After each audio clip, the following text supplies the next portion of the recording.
নমস্কার বন্ধুরা, আমার চ্যানেলে আপনাদের সবাইকে স্বাগত জানিয়ে আজকের ভিডিওটা স্টার্ট করছি।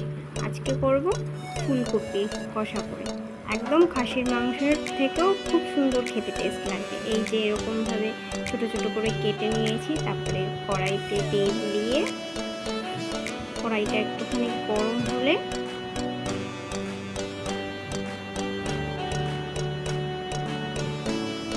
আমার তেলটা একটু শেষ হয়ে গেছিলো, তাই আবার নিতে নিতে এতটা টাইম লেগে যাচ্ছে। একটু তেলটা গরম হলে একটু তেলের ভিতর একটু নুন দিয়ে দেবো, তাহলে ফুলকপিটা যখন ভাজবো তখন ভালোভাবে ভাজা হবে আর তেলগুলো ছেটে না। তেলের মধ্যে একটু নুন দিয়ে দিলে সবসময় কোনো জিনিস ভাজার সময় তাহলে খুবই সুবিধা হয়, খুবই ভালো হয়। কড়াইটা গরম হয়ে গেছে, ফুলকপিগুলো ছেড়ে দেবো সব একে একে। ফুলকপি, আলু সব কিছু দিয়ে একটু নুন আর একটু হলুদ দিয়ে দেবো।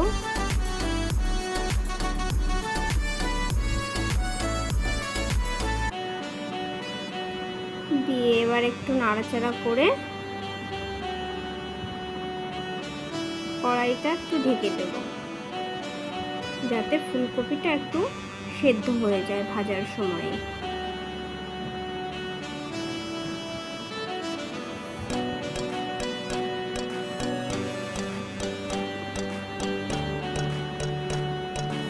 আর একপাশে আমি কিছু মশলা কেটে নিয়েছি। এই যে একটা বড় সাইজের পেঁয়াজ নিয়েছি, টমেটো, আদা, রসুন, লঙ্কা আর নিয়েছি চালমগজ। সব কিছু পেস্ট করে নেব আর অল্প একটু পেঁয়াজ রেখে দেবো।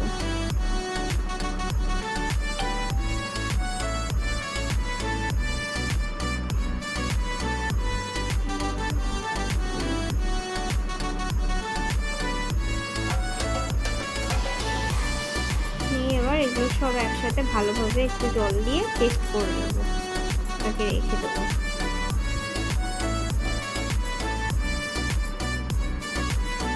মিক্সিং জারে সব কিছু নিয়ে পেস্ট করে নিলাম। এদিকে ততক্ষণে আমার ফুলকপিটা ভাজা হয়ে গেছে। একটু নাড়িয়ে ভালোভাবে একটুখানি চারিপাশ যেন ভাজা হয়, তার জন্য একটুখানি করতে হবে। সেদ্ধ হয়ে গেছে, জল বেরিয়েছে কতটা ঢাকা দেওয়ার ফলে। এই যে ফুলকপিগুলো ভেজে এবার প্লেটে তুলে নিয়েছি। তুলে নেওয়ার পরে কড়াইয়ে আবার একটু তেল দেব। আপনারা যেরকম তেল খেতে পছন্দ করেন সেরকম অনুযায়ী তেল দেবেন। গোটা গরম মশলা, এলাচ, লবঙ্গ, দারচিনি, তেজপাতা আর একটু জিরে দিয়ে একটু ফোটা পর্যন্ত এটা একটুখানি ভেজে নেব। এবার ফোটা হয়ে গেছে, তারপরে যে আমি পেঁয়াজ কুচিগুলো রেখে দিয়েছিলাম ওইগুলো এবার এর মধ্যে দিয়ে দেবো। ওগুলো দেওয়া হয়ে গেলে একটু নুন দিয়ে দেবো, যাতে পেঁয়াজটা একটু নরম হয়ে যায়, ভালোভাবে তাড়াতাড়ি করে ভাজা হয়ে যায়। আর একটু হলুদ দিয়ে দেবো। আমি একবারেই একটু বেশি করেই হলুদ দিয়ে দিচ্ছি, আর যাতে আমার তরকারিতে আর না হলুদ দিতে হয়, কেননা ফুলকপি আর আলু ভাজার সময় ওখানে হলুদ দিয়েছি অনেকটাই, তার জন্য এখানে একটু হলুদ দিয়ে নিলাম। দিয়ে একটু ভেজে নিচ্ছি ভালোভাবে পেঁয়াজটা ভাজা হয়ে গেলেও দেখতেই পাচ্ছ কালারটা ভালো চলে এসছে, ভাজা ভাজা হয়ে গেছে। যে মিক্সিং জারে যে মশলাগুলো করেছিলাম সেগুলো সব দিয়ে দিলাম। দিয়ে একটু নেড়ে চেড়ে একটুখানি ভাজতে হবে লো ফ্লেমে দিয়ে।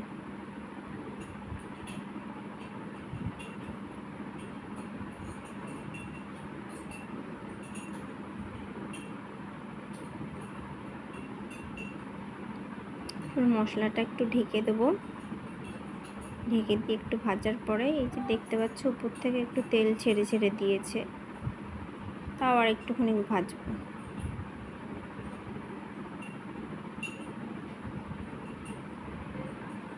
এবার ফ্লেমটা হাই করে দেব। ফ্লেমটা হাই করে যে ভাজা ফুলকপি আলু ছিল সেগুলো এবার কড়াইতে দিয়ে দেবো। কড়াইতে দিয়ে এবার মশলাগুলোর সাথে এই ফুলকপিগুলো সব একসাথে ভালোভাবে মিশিয়ে নেড়ে চেড়ে নেব। লো ফ্লেমে নাড়াচাড়া করতে হবে, না হলে মশলাটা কিন্তু নিচের থেকে লেগে যেতে পারে। এই যে আমার সবগুলো মেশানো হয়ে গেছে। আর একটু জিরের গুঁড়ো দিয়ে দিলাম, আর একটু ধনের গুঁড়ো একসাথেই মেশানো ছিল, 1 চামচ দিয়েছি।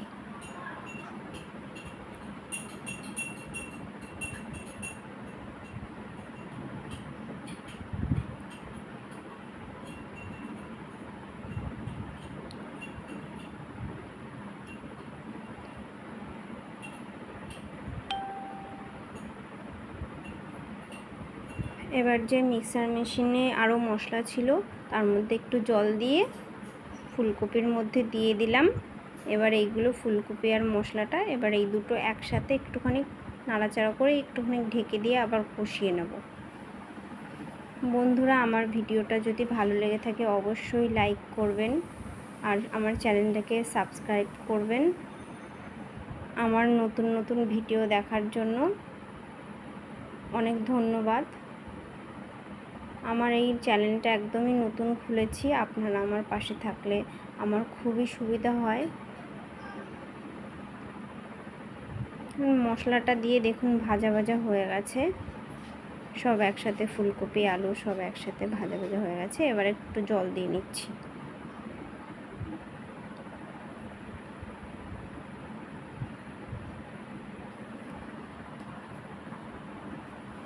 জল দিয়ে একটু নেড়ে চেড়ে আবার ঢেকে দেবো। ঢেকে দিয়ে যা একটুখানি কম সেদ্ধ হয়েছিল ওইটুখানিও সেদ্ধ হয়ে যাবে।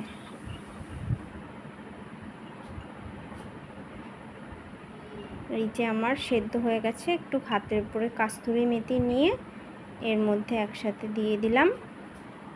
আমার তরকারিটা একদম পুরো রেডি, একদম কষা কষা করে করেছি। এই যে প্লেটে সার্ভ করে নিয়েছি। আর টাটা বন্ধুরা, বাই বাই।